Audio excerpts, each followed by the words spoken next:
नमस्कार, आपके साथ मैं हूं सुमेरा खान। कुछ कायर ऐसे होते हैं जो पीठ पीछे से वार करते हैं, उनमें सामने आकर वार करने की हिम्मत नहीं होती।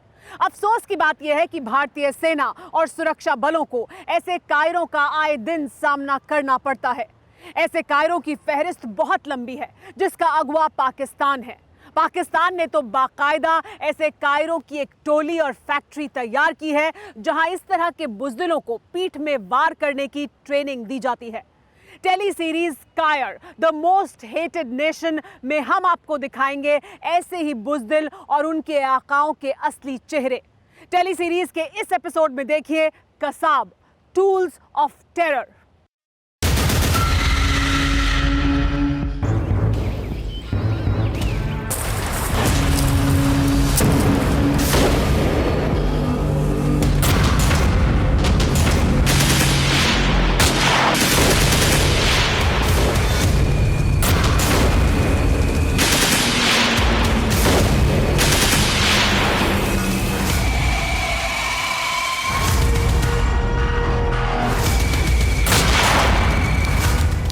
फरवरी 2021, बारजुला बाजार, श्रीनगर। बाजार गुलजार था। दोपहर में अच्छी चहल पहल थी। 1 बजने के करीब था। तभी कश्मीरी लिबास फिरन पहने वो आया। उल्टी टोपी से चेहरा छिपाए वो तेजी से आया। भगत चौक के करीब पहुंचकर उसकी चाल तेज हो गई। शायद टारगेट करीब था। भगत चौक पर गाड़ियों की आवाजाही जारी थी। कुछ दुकानों में भीड़ थी। कुछ दुकानदार ग्राहकों के इंतजार में थे।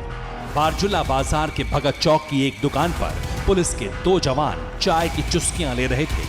पुलिस वाले दुकानदार से मुखातिब थे। उनके पीठ पीछे एक बारूदी शैतान आ रहा था। तेज कदमों से चलता हुआ कायर ने जैसे ही पुलिस वालों को देखा, उसने फिरन एक झटके से खोल दिया। उसके हाथों में AK-47 दिखी। उसने राइफल पुलिस वालों पर तान दी। कोई कुछ समझ पाता, कुछ कर पाता, तब तक दहशतगर्द ने अपनी बुज़दिली दिखा दी।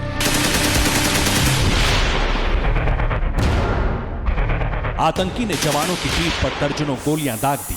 अंधाधुंध फायरिंग से पूरा इलाका थर्रा उठा।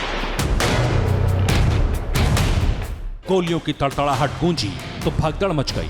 दुकानदार जान बचाकर भागने लगे।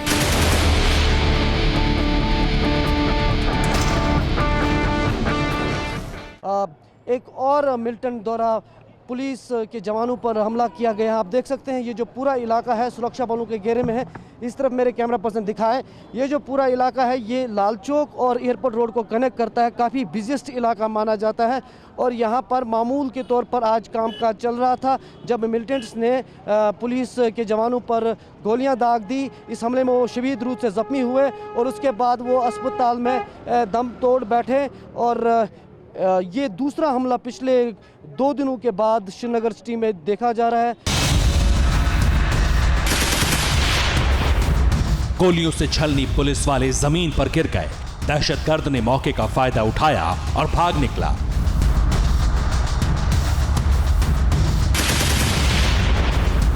लेकिन इस कायर का चेहरा कैमरे में कैद हो गया। बुज़दिल की पहचान हो गई। बारजुला टेरर अटैक में 2 आतंकी शामिल थे। एक आतंकी पाकिस्तानी था और दूसरा लोकल यानी कश्मीर का। आतंकी हमले की जिम्मेदारी TRF आतंकी संगठन ने ली। TRF यानी the resistance front. Terror group का नाम नया है लेकिन दहशतगर्द पुराने हैं। आतंकी आका हाफिज सईद जिस लश्कर तैयबा का सरगना है, उसी के भाड़े के आतंकियों की नई टीम TRF के नाम से घाटी में खूनी खेल खेल रही है। TRF की टेरर कुंडली खोलें उससे पहले बारजुला अटैक के बैकग्राउंड में क्या चल रहा था वो जान लीजिए। 15 फरवरी 2021, सोमवार, श्रीनगर। 24 देशों के राजनयिक कश्मीर घाटी के दौरे पर पहुंचे थे। श्रीनगर में जहां विदेशी मेहमान ठहरे थे वो हाई सिक्योरिटी जोन है। भारत और पाकिस्तान के लिए संयुक्त राष्ट्र सैन्य पर्यवेक्षक समूह का कार्यालय यहीं है। जम्मू कश्मीर के मुख्य न्यायाधीश का निवास यहीं है। यहां सुरक्षा बंदोबस्त सख्त रहते हैं। बावजूद इसके आतंकियों ने सोनवार में हमला कर दिया। अंधाधुंध फायरिंग कृष्णा ढाबे पर हुई। आतंकी हमले में ढाबे का कर्मचारी घायल हो गया। सिक्योरिटी फोर्स जैसे ही एक्शन में आई, आतंकी फरार हो गए। 18 फरवरी 2021 जम्मू एयरपोर्ट।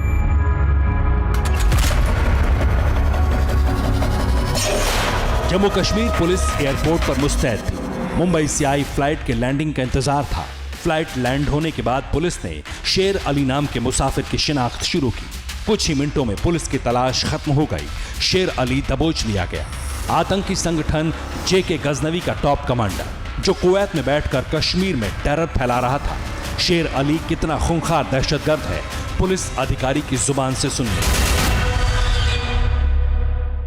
शेर अली का, जो कि कुवैत में काम कर रहा था, और जितनी भी ये एक्टिविटी थी, चाहे वो इन्फिल्ट्रेशन करवाने की थी या फिर हथियार और गोला बारूद यहाँ लाने की थी या ड्रग्स की थी, ये शेर अली वहाँ कुवैत में बैठ कर के पाक हैंडलर्स जो हैं उनके इशारों पर यहाँ के जो ओजी लुलू नेटवर्क जो है उसको रिवाइव करना चाहता था। और जब ये कल जम्मू एयरपोर्ट पे पहुँचा तो हमारी टीम जो है, जिसमें SGPO मेंढर ज़हीर और उनके साथ जो उनके लड़के थे, उन्होंने वहाँ उसको गिरफ्तार किया।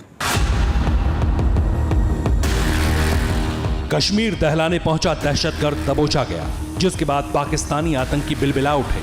सरहद पार बैठे आतंकी आकाओं ने बड़े हमले के आदेश दिए। 19 फरवरी की सुबह से कश्मीर में सीरियल टेरर अटैक शुरू हो गए। शोपियां के बडगाम में 3 आतंकियों ने सुरक्षा बलों पर हमला बोला। हमले में सुरक्षा बलों ने तीनों आतंकियों को मार गिराया। दहशतगर्दों से मुठभेड़ में कश्मीर पुलिस के एक SPO भी शहीद हो गए। शोपियां एनकाउंटर के बाद श्रीनगर के बारजुला बाजार में दिल दहलाने वाला टेरर अटैक हुआ, जिसमें कुपवाड़ा के मोहम्मद यूसुफ और लोगरीपोरा के सुहेल अहमद शहीद हो गए। वतन पर जान लुटाने वाले सपूतों को पूरे देश ने श्रद्धांजलि दी। लेकिन कायरों के खिलाफ देश में गुस्सा है, क्योंकि ये आतंकी नहीं, बारूदी शैतान हैं।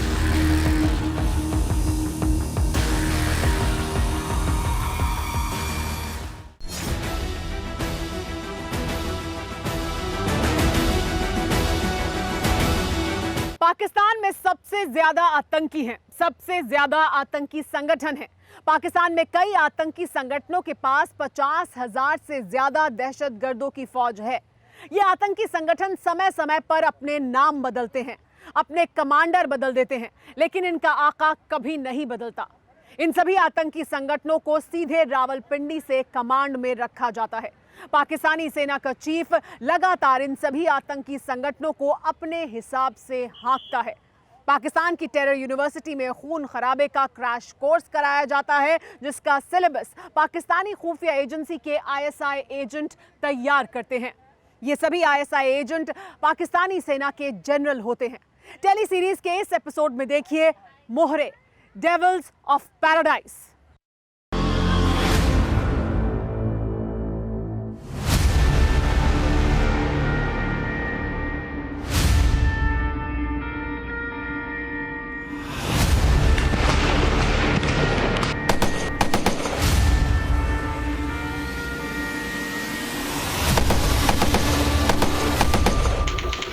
सात जून 2016 बुमराडा गांव, अनंतनाग।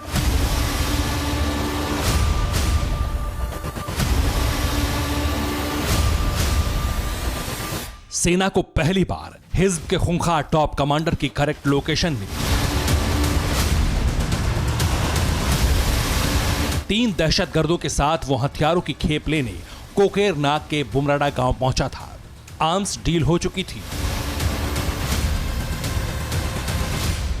हथियारों की खेप अगले महीने 7 जुलाई को आतंकियों को सौंपी जानी थी।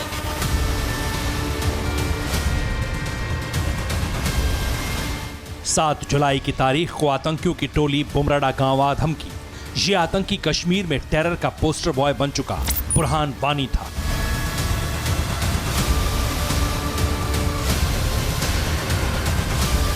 उसके साथ 2 दहशतगर्द सरताज अहमद शेख और परवेज अहमद लश्करी भी थे।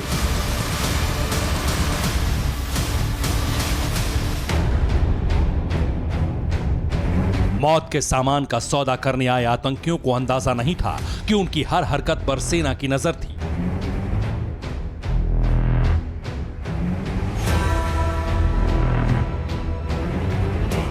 7 जुलाई की सुबह 4 बजे 19वीं राष्ट्रीय राइफल के जवानों ने बुमराडा गांव को घेर लिया।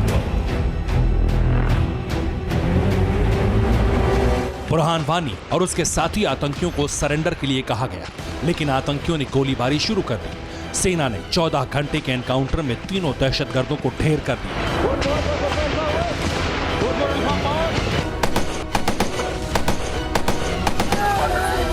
दहशतगर्दों की मौत का मातम पूरे पाकिस्तान में मनाया गया।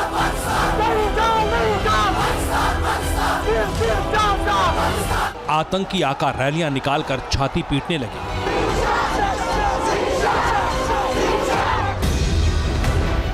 पाकिस्तानी आकाओं ने बुरहान वानी को हीरो बनाने में कोई कसर नहीं छोड़ी, लेकिन हुआ ठीक उल्टा।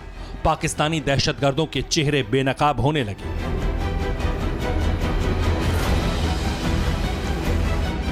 एक एक आतंकी संगठन इंटरनेशनल एजेंसियों के आगे बेनकाब होने लगे। सुपर पावर अमेरिका से लेकर यूएन जैसे संगठनों ने पाकिस्तानी दहशतगर्दों पर प्रतिबंध लगाने शुरू कर दिए।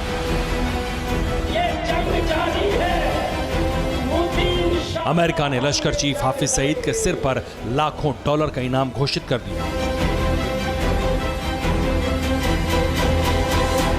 दहशतगर्दों को पालने वाली पाकिस्तानी हुकूमत और पाकिस्तानी सेना की कलई खुल गई।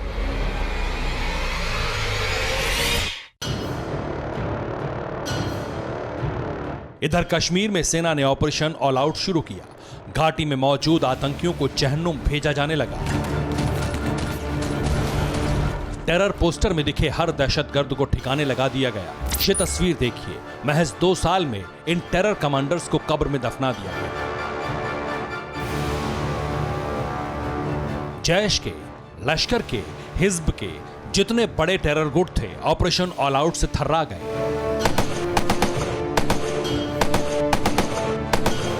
अल-कायदा का जाकिर मूसा भी नहीं बचा। रियाज नायको जैसे खूंखार आतंकी को भी सेना ने उसी सुरंग में दफना दिया जहां से वो पाकिस्तान अपने आकाओं से मिलने जाता था।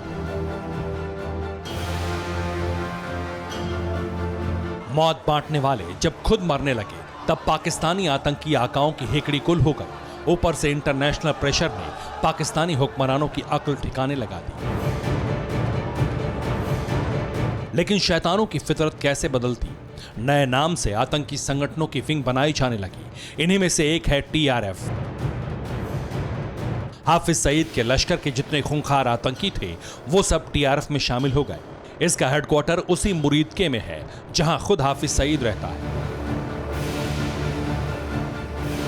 टीआरएफ पर गौर करने वाली बात यह है कि इस आतंकी संगठन को गैर इस्लामिक नाम दिया गया।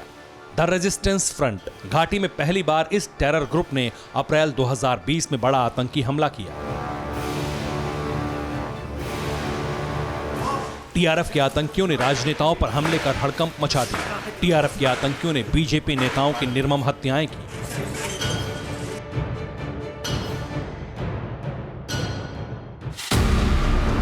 उन्हें 30 अक्टूबर 2020 को कुलगाम में फिदा हुसैन याटू, उमेर रशीद बेग और उमर रमजान हजम की हत्या हुई। 10 अगस्त 2020 को अब्दुल हमीद नजार की हत्या बड़गाम में की गई। 10 अगस्त 2020 को कुलगाम में सज्जाद अहमद खांडे की हत्या हुई। आरिफ अहमद की 4 अगस्त 2020 को अखरान में गोली मारकर हत्या कर दी गई। 9 जून 2020 को बांदीपुरा में वसीम बारी और 2 अन्य लोगों की हत्या हुई।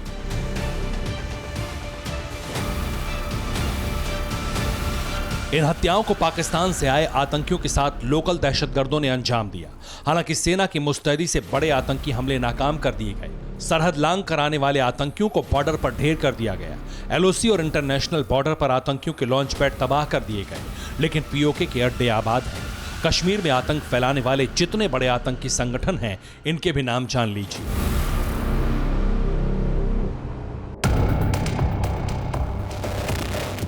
हिजबुल मुजाहिदीन, हरकतुल मुजाहिदीन, लश्कर तैयबा, जैश मोहम्मद, हरकतुल मुजाहिदीन, अल बदर, जमातुल मुजाहिदीन, लश्कर जब्बार, अल बर्क, अल जिहाद, मुस्लिम जनाब फोर्स, अल जिहाद फोर्स, अल उमर मुजाहिदीन, इस्लामी जमात तुलबा, तहरीक जिहाद। पाकिस्तानी टेरर लिस्ट में कुल 48 संगठन हैं। पीओके और पाकिस्तान में इनके हेडक्वार्टर हैं।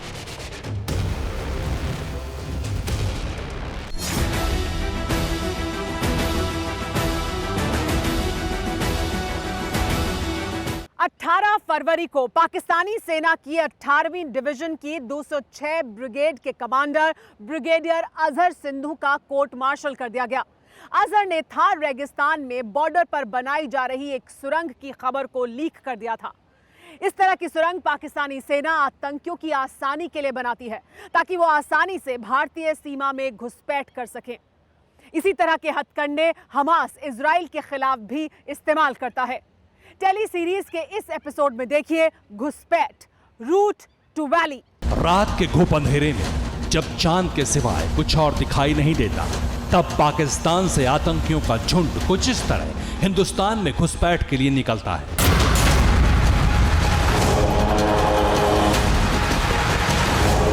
ये आतंकी अपने साथ जानवर भी लेकर चलते थे ताकि बेजुबानों की ओट लेकर सरहद पार की जा सके। ये वीडियो साल 2016 का है। तब घुसपैठ के लिए आतंकियों की ये फेवरेट तकनीक थी। पाकिस्तानी रेंजर्स के जवान खुद इन आतंकियों को सरहद तक छोड़ने आते थे। जिस ओर से घुसपैठ हो रही होती, उसकी दूसरी ओर पाकिस्तानी पोस्ट से बीएसएफ और इंडियन आर्मी का ध्यान भटकाने के लिए लगातार फायरिंग की जाती।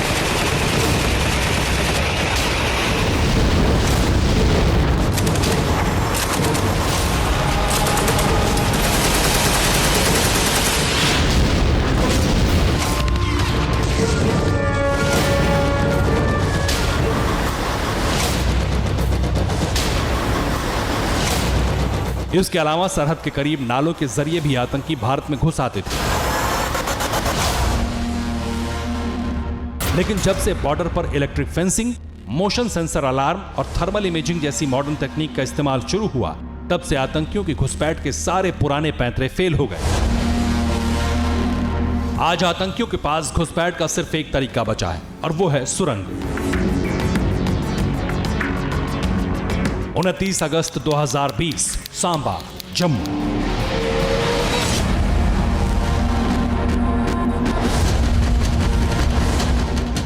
पाकिस्तान की बॉर्डर पोस्ट से सिर्फ 400 मीटर दूर सांबा में मिली सुरंग को देखिए। इसका दूसरा सिरा पाकिस्तान में खुलता है, यानी इस सुरंग के जरिए पाकिस्तान से आतंकी सिर्फ कुछ सेकंड में इंडिया पहुंच सकते हैं। साजिश की ऐसी कई सुरंगें पाकिस्तान दिन रात खोद रहा है। 22 नवंबर 2020, सांबा, जम्मू। पुलवामा के बाद सबसे बड़ी आतंकी साजिश का प्लान पाकिस्तान के शकरगढ़ में बना था, लेकिन नापाक मंसूबों को अंजाम मिला नगरोटा में। जैश के 4 फिदायिनों को जम्मू कश्मीर पुलिस और सुरक्षा बलों के जवानों ने मार गिराया। इस एनकाउंटर के 3 दिन बाद सांबा में ये सुरंग मिली। इसी से मसूद के सपोले रेंगते हुए भारत में दाखिल हुए थे। 4 नवंबर 2019, सोपोर, कश्मीर। टेरर का टनल मॉडल बॉर्डर पार ही नहीं, बल्कि देश के अंदर मौजूद आतंकियों को भी बहुत रास आ रहा है। सोपोर में आतंकियों की इस सुरंग को देखिए। बगीचे के बीचों बीच बनाई गई सुरंग के अंदर रहने खाने की हर सुविधा मौजूद थी।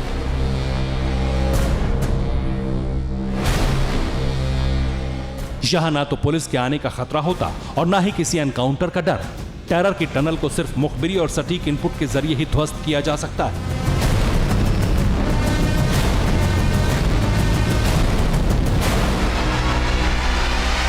साल 2019 के मुकाबले 2020 के ये आंकड़े बताते हैं कि देश के दुश्मनों के दिन बहुत बुरे चल रहे हैं। जवान बड़ी तेजी से दहशतगर्दों को जहन्नुम का टिकट दे रहे हैं और पत्थरबाजों की जमात भी गायब हो रही है।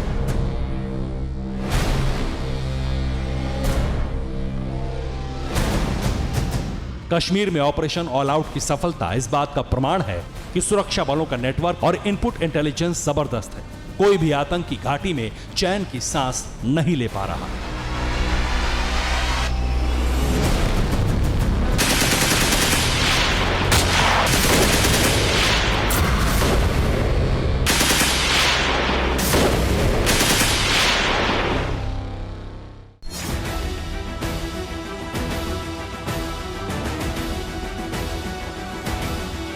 सवाल यह है कि दहशतगर्दों की फौज को हिंदुस्तान की जमीन पर अलग अलग रास्तों, अलग अलग तरीकों से भेजता कौन है? वो कौन सी जगह है जहां हिंदुस्तान के खिलाफ साजिश की फैक्ट्री चलती है, जहां से निकले मोहरे कश्मीर की वादी में जाकर अपनी बंदूक की नली को खाली कर देते हैं? ये बात अब पूरी दुनिया जान चुकी है कि पाकिस्तानी आर्मी और पाकिस्तानी खुफिया एजेंसी दहशतगर्दी के आकाओं के आका हैं। रहा सवाल दहशतगर्दों के आका का रियल सेंटर कहां है, तो देखिए इस एपिसोड में रावलपिंडी द प्रोपेगेंडा सेंटर। ये साल 2007 के दिसंबर की बात है। प्लान बन चुका था, हथियार और बारूद का इंतजाम भी हो गया था।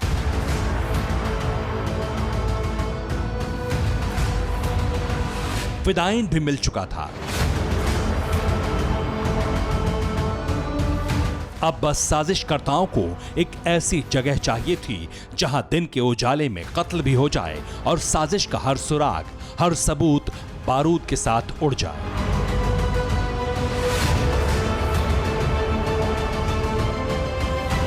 पूरे पाकिस्तान में ऐसी एक ही जगह है, रावलपिंडी। 27 दिसंबर 2007, रावलपिंडी, पाकिस्तान।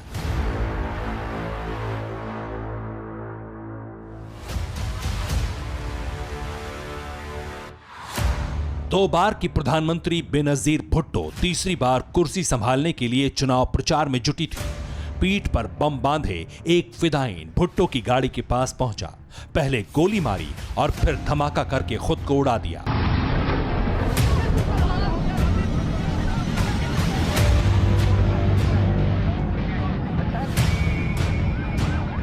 पाकिस्तान में एक पूर्व प्रधानमंत्री को उस जगह मौत के घाट उतार दिया गया जहां पाकिस्तानी सेना का हेडक्वार्टर है। इस असैसिनेशन ने साबित कर दिया कि रावलपिंडी टेरर वर्ल्ड का कंट्रोल रूम है।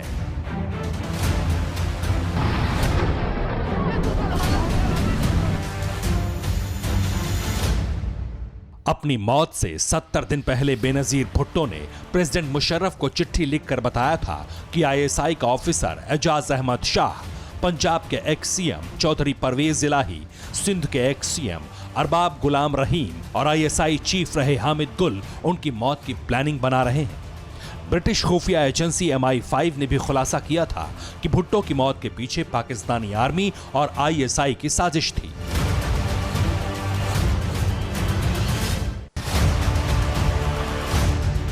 पाकिस्तान में सियासत का डमी सेंटर इस्लामाबाद है। असली सत्ता यहां से 30 किलोमीटर दूर रावलपिंडी से चलती है, जनरल हेडक्वार्टर से।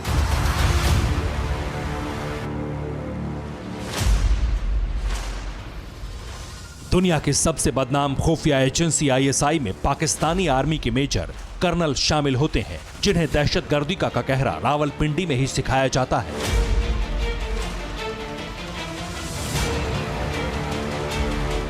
अगस्त 2020 में आईएसआई और जैश ए मोहम्मद के बीच एक सीक्रेट मीटिंग हुई थी। इस मीटिंग के लिए रावलपिंडी को ही चुना गया। इस मीटिंग में आईएसआई के दो अधिकारियों ने मसूद अजहर के भाइयों अब्दुल रऊफ असगर और मौलाना अम्मार से मिलकर भारत के खिलाफ कुछ बड़ा प्लान किया था।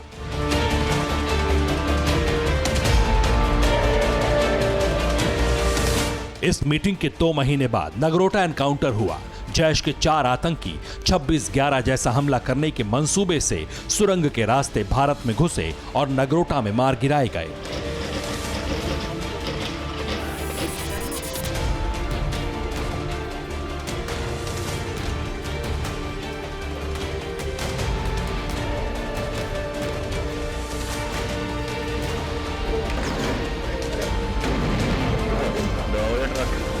आतंकवाद है पाकिस्तान का एक स्टेट टूल है ये, और वो दुनिया में भी सबको मालूम है कि हब सेंटर है पाकिस्तान टेररिज्म का। तो इसका सारा ये तो सिर्फ दिखावे के लिए रखा हुआ है इन्होंने कि इनको कि जी हमारे ऊपर इनका कोई कंट्रोल नहीं है। उनको ये लोग आम ये करते हैं, ट्रेन इनको करते हैं, एम्प्लॉय इनको करते हैं, जो ISI इनकी है ये इनको एम्प्लॉय करती है जगह जगह में। तो रावलपिंडी में ज़रूरी बात है कि इनका जो कंट्रोल है, नर्व सेंटर है, वो रावलपिंडी में है। सारी चीज़ें जितने भी हिदायतें निकलती हैं, जितनी इंस्ट्रक्शन निकलती हैं, जितनी भी इनको डायरेक्शन देते हैं, वो सारी पाकिस्तान की आर्मी और ISI देती है।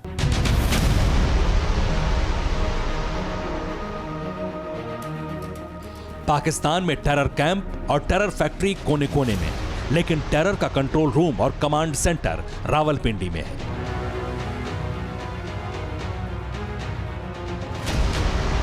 यहीं से पाकिस्तानी फौज अपनी प्रोपेगेंडा मशीनरी भी चलाती है। सोशल मीडिया पर पाकिस्तानी फौज ने कई चैनल्स बनाए हुए हैं जो 24 घंटे भारत के खिलाफ जहर उगलते हैं। TV9 भारतवर्ष पाकिस्तान के एक एक पाप का पोस्टमार्टम करता है। पाकिस्तानी हेडक्वार्टर में TV9 भारतवर्ष पर चली खबरों पर एनालिसिस किया जाता है। एक्सपोज होते जल्लाद जनरल्स पाकिस्तान का सच छिपाने के लिए अपनी प्रोपेगेंडा मशीनरी के पेच कसता है। हकीकत TV पाकिस्तानी फौज की ऐसी ही एक फरेब फैक्ट्री है।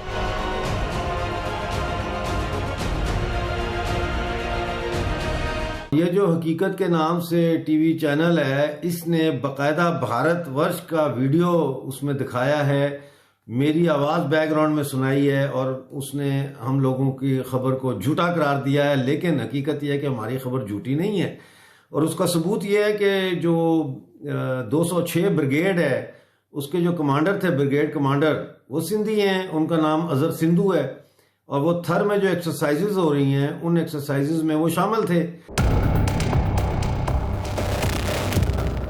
किसी को आतंकी कैसे बनाएं, इसका पूरा ब्लूप्रिंट रावलपिंडी से रिलीज होता है।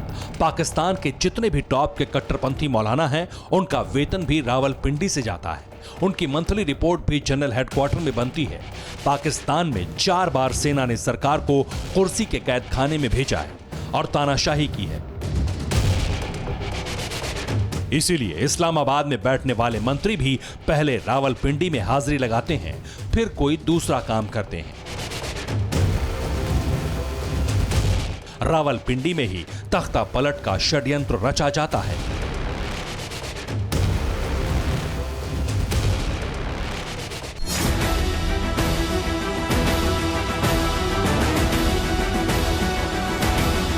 इंसानी इतिहास में सबसे क्रूर शासक था चंगेज खान।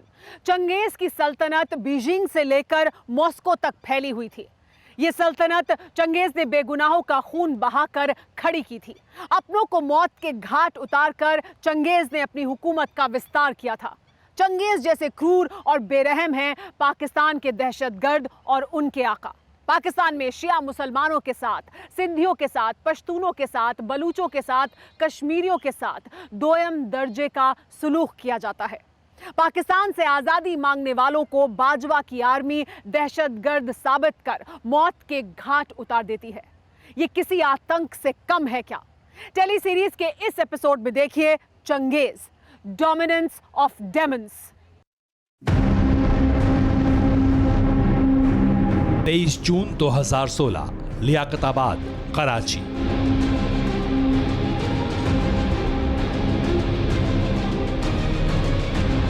कराची में उस रोज अजीब तपिश थी। झुलसा देने वाली लू चल रही थी। दोपहर बाद सड़कों पर इक्का दुक्का गाड़ियां दिखने लगी।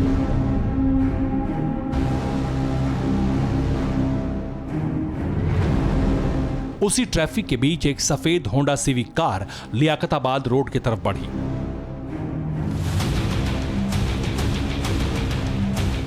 लग्जरी कार की रफ्तार कम थी। अचानक इस गाड़ी को मोटरसाइकिल सवार आतंकियों ने घेर लिया। ताबड़तोड़ फायरिंग शुरू कर दी।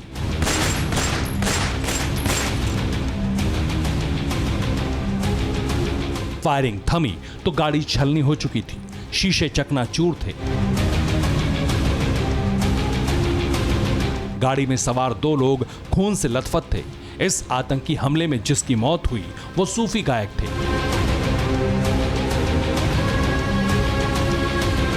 मशहूर साबरी ब्रदर्स के अमजद साबरी, जिनकी कव्वालियां हिंदी फिल्म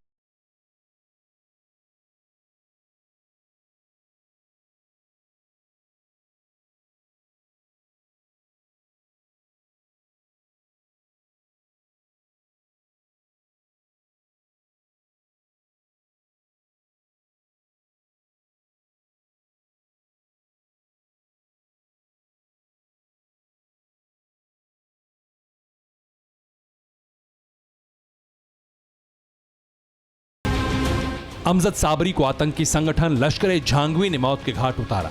ये वही आतंकी संगठन है जिसने पाकिस्तान में शिया मुसलमानों का बेरहमी से नरसंहार किया। पाकिस्तान ने आतंकी जो पौध दूसरे देशों की बर्बादी के लिए रोपी, उसी की तबाही का सबब बन गई। लश्कर-झांगवी से भी ज्यादा खूंखार आतंकी संगठन तहरीक-ए-तालिबान पाकिस्तान है। इस आतंकी संगठन में 60,000 दहशतगर्दों की फौज है, जिसमें ज्यादातर आत्मघाती आतंकी हैं।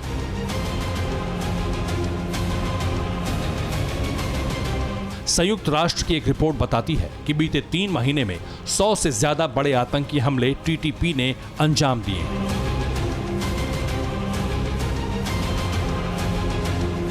टीटीपी पाकिस्तान का घोषित टेरर ग्रुप है, जिसका मकसद मारकाट मचाकर कट्टर इस्लामी हुकूमत कायम करना है। इसी मकसद से दर्जनों आतंकी संगठन पाकिस्तान में पनाह लिए हैं, जिनमें कुछ के नाम दुनिया जानती है।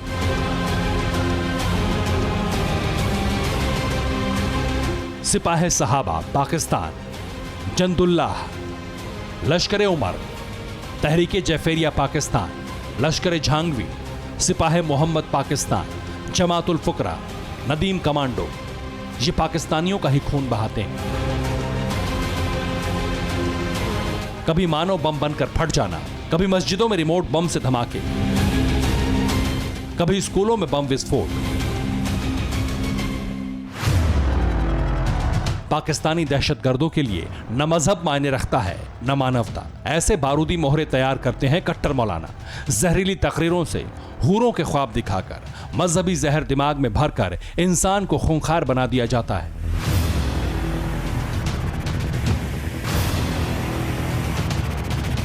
एक हकीकत यह भी है कि पाकिस्तान में सिर्फ पंजाबी मुसलमानों का सिक्का चलता है। हर महकमे में पंजाबी मूल के मुसलमान राज करते हैं। सेना हो, सरकार हो या फिर कोई भी पावर सेंटर, सब पर पंजाबियों ने कब्जा कर रखा है।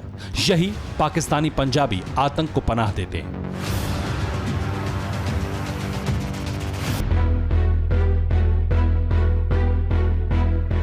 इन्हीं आतंकी अड्डों से भारत में दहशत फैलाने की साजिश रची जाती है। इन्हें खत्म करने के बजाय पाकिस्तान वॉर अगेंस्ट टेरर बलूचों के खिलाफ चलाता है, पश्तूनों को दहशतगर्द बताकर मारता है। पीओके के क्रांतिकारियों का नरसंहार पाकिस्तानी सेना सरेआम करती है, लेकिन बंदूक के जोर से बगावत को रोके रखना अब पाकिस्तान के बूते की बात नहीं है।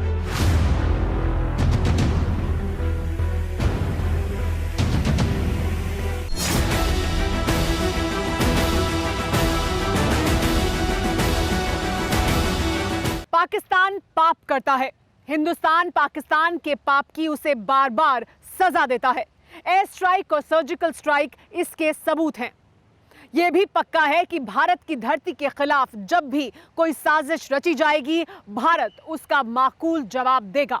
इसके बावजूद पाकिस्तान की फितरत में कोई बदलाव नहीं है। पाकिस्तान आमने सामने की लड़ाई के बजाय पीठ पीछे वार करने में यकीन रखता है।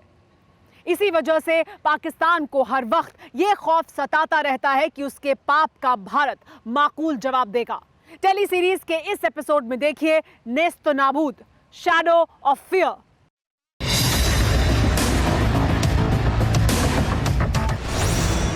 ये पाकिस्तानी मीडिया का कबूलनामा है कि अब इंडिया पाकिस्तान में घुसकर फाइनल स्ट्राइक करने को तैयार है। फाइनल स्ट्राइक का मतलब है पाकिस्तान का सर्वनाश। पाकिस्तान ने अब अगर अपनी जमीन से आतंक को इंडिया एक्सपोर्ट किया, दोबारा 26/11 या पुलवामा जैसी साजिश रची, तो अंजाम एयर स्ट्राइक से भी भयानक होगा।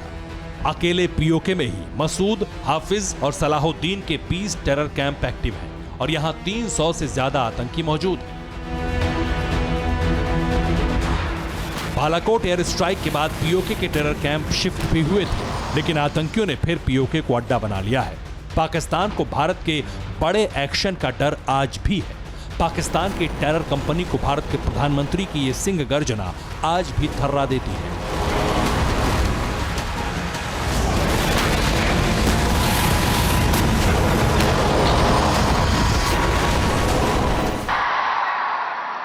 ये हमारा सिद्धांत है, हम घर में घुस के मारेंगे।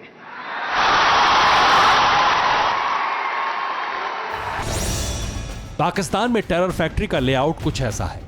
कौन कौन सी जगह आतंक का कौन सा गुर सिखाती हैं, इसका भी पूरा खाका आतंक के आकाओं ने तैयार कर रखा है। पाकिस्तान में आतंक सबसे कमाऊ पेशा है और पाकिस्तान इन इलाकों में टेरर यूनिवर्सिटी चलाता है, जिसके चांसलर इमरान और बाजवा हैं और जहां एडमिशन साल भर ओपन रहता है। पाकिस्तान की हैसियत और उसके इकबाल को दो घटनाओं ने एक्सपोज कर दिया था। पाकिस्तान के घर में घुसकर मिलिट्री ऑपरेशन को अंजाम दिया गया और कायर पाकिस्तान अपनी इज्जत बचाने में जुट गया। पाकिस्तान के लिए बैड न्यूज भारत और अमेरिका के रिश्ते भी हैं। पीएम मोदी की कूटनीति से पाकिस्तान पहले ही दुनिया में अलग थलग पड़ चुका है, इस्लामी मुल्कों से ही डांट खा चुका है और अब FATF के बैन से निकलना उसके लिए सबसे बड़ा चैलेंज है।